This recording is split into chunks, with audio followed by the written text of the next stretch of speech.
tu te retrouves bloqué dans ce que tu peux faire. C'est forcément la faute du manager.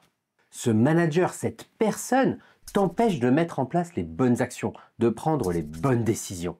Voire même, elle ne prend pas de décision du tout. Et quand toi ou l'équipe prenez une décision à sa place, tu te fais remonter les bretelles. Évidemment, ça te frustre énormément. Mais est-ce vraiment de sa faute? Ou plutôt de la tienne? As-tu la bonne posture? Et justement, quelle est la bonne posture? Dans cette vidéo, on va te montrer quelle est la meilleure posture à prendre pour accompagner ta ou ton manager pour qu'ensemble, vous puissiez avoir de l'impact. On l'a testé nous-mêmes quand on intervient en mission avec nos clients et ça change tout, surtout dans les premiers jours d'une mission ou en période d'essai. Bon, est-ce que c'est de leur faute? Tu t'es peut-être déjà retrouvé dans ce genre de situation. En fait, ce qu'il faut que tu comprennes, c'est que là, je suis vraiment bloqué, quoi. J'ai toujours pas ma licence pour le nouvel outil, et puis franchement, j'en ai marre de bricoler avec des outils gratuits. Ouais, oui, j'ai bien remonté ce point au manager, hein. Mais là, j'attends son retour.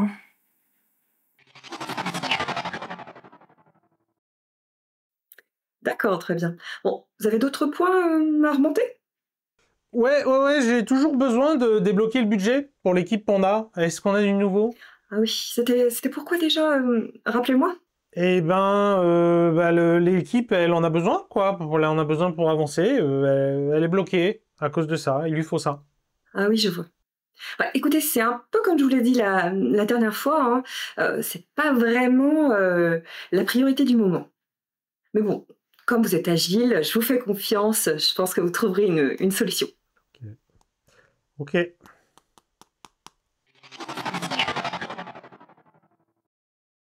Non, et donc voilà, quoi. En résumé, on n'a pas pu terminer le sprint, on n'a pas pu atteindre le sprint goal, et puis tout ça, c'est comme je l'avais dit, parce qu'on n'avait pas le bon outil, ça nous a vraiment bloqué, quoi.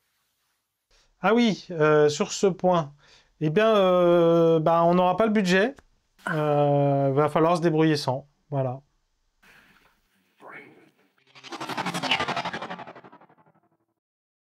Non mais, il y a une chose qui est vraiment sûre, c'est qu'il en a parlé à la direction. Par contre, il n'a pas été capable d'expliquer pourquoi ce n'était tout simplement pas une option. Ouais, pareil, je suis frustrée autant que vous de voir que ça avance pas et de rien pouvoir y faire. Mais il faudrait que je l'aide, en fait. Cette situation-là arrive tout le temps. L'accompagnement du manager ne fait généralement pas partie du mandat du leader agile, et encore moins quand c'est un ou une Scrum Master. Alors, comment fait-on? Ce serait quoi une bonne posture pour accompagner le manager? Commençons par y réfléchir ensemble. On te propose le quiz suivant. Parmi les options suivantes, quelles sont là ou les postures à adopter pour accompagner son ou sa manager? A. Se conformer aux instructions du manager sans les remettre en question. B. Être proactif. C. Se positionner en tant que sachant, en disant au manager quoi faire et comment se comporter. Ou D. Comprendre les objectifs du manager. N'hésite pas à mettre la vidéo en pause et à noter en commentaire là où les bonnes réponses selon toi. Procédons par élimination. L'option A, se conformer aux instructions du manager sans les challenger. C'est une erreur qu'on peut faire souvent quand on est encore inexpérimenté et surtout lorsque on manque d'aplomb, qu'on manque de confiance en soi. C'est une erreur car bien entendu, si on ne challenge rien, alors rien ne va changer. On n'aura donc aucun impact. Regardons maintenant les options B et C qui s'opposent à l'option A. Prendre l'option C peut être tentant, c'est même souvent ce qui va être attendu par exemple d'un consultant. On le sollicite pour avoir des réponses. Bien sûr, c'est important de maîtriser son sujet, de savoir de quoi on parle, mais attention par contre que ça ne devienne pas insupportable. Mais aussi et surtout, on veut permettre au manager de s'adapter aux situations. Ce n'est donc pas la bonne posture à adopter. Faire apparaître sa vulnérabilité en disant ouvertement « je ne sais pas », c'est très puissant et ça donne l'exemple. Ce qui sera ensuite une invitation à dire « on ne sait pas, trouvons la réponse ensemble ». Passons à l'option B, être proactif. Évidemment, la proactivité est une grande qualité souvent appréciée. Pour autant, il faut être proactif, mais pas n'importe comment. Il faut être proactif dans le respect du cadre qui est donné. Il va donc falloir définir, formaliser, voire construire ce cadre qui permettra d'avoir le bon niveau de proactivité.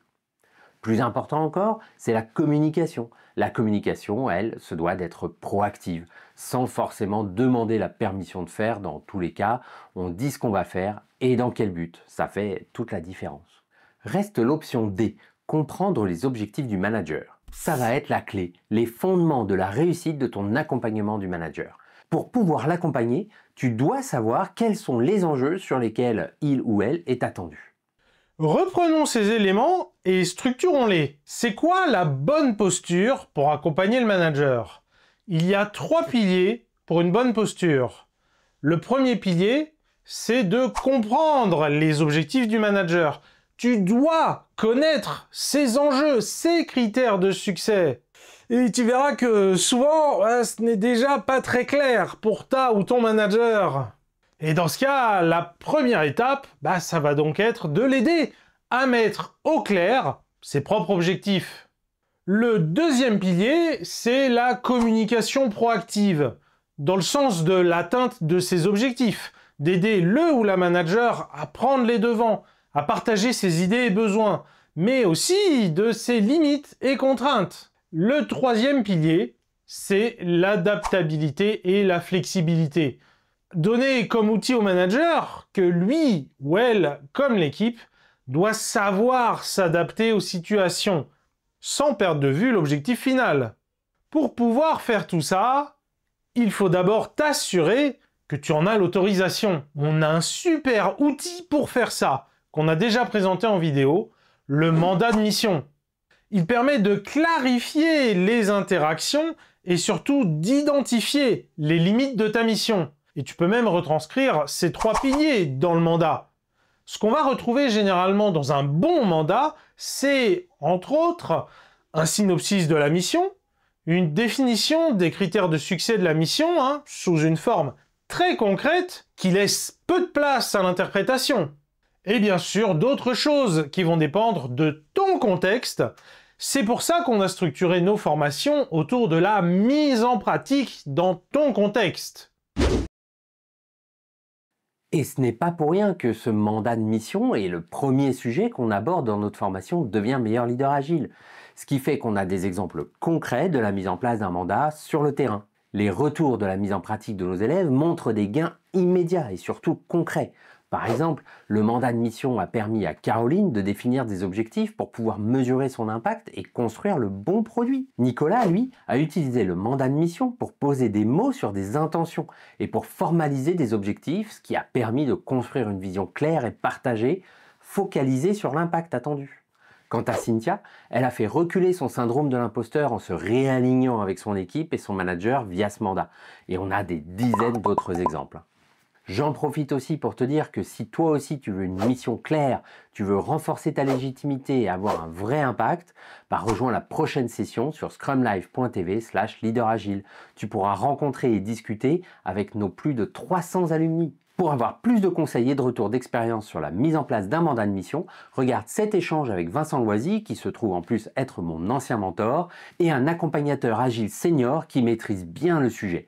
L'échange est vraiment riche, alors clique ici pour accéder à la vidéo. Ciao!